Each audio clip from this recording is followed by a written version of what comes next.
ঢাকায় সিনেমার আলোচিত সমালোচিত অভিনেতা জায়েদ খান ছাত্র জনতার জুলাই অভ্যুত্থানে ফ্যাসিবাদী আওয়ামী লীগ সরকারের পতনের পর থেকেই তিনি যুক্তরাষ্ট্রের নিউ ইয়র্কে অবস্থান করছেন। তবে সেখান থেকেও সামাজিক যোগাযোগ মাধ্যমে বেশ সরব থাকতে দেখা যায় তাকে। মাঝে মাঝেই ভক্তদের শেয়ার করছেন বিভিন্ন ছবি ভিডিও। এইসব ছবি ও ভিডিওতে দেখা যাচ্ছে যুক্তরাষ্ট্রের জিমে ব্যস্ত সময় পার করছেন তিনি।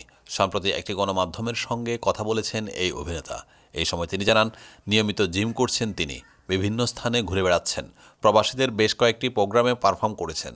জায়েদ খান জানালেন, প্রায় 1 মাস ধরে ভাত খাচ্ছেন না তিনি। এর কারণ খাদ্যাভ্যাসের পরিবর্তন। জায়েদ খান বলেন, ভাত খাওয়া পুরোপুরি ছেড়ে দিয়েছি।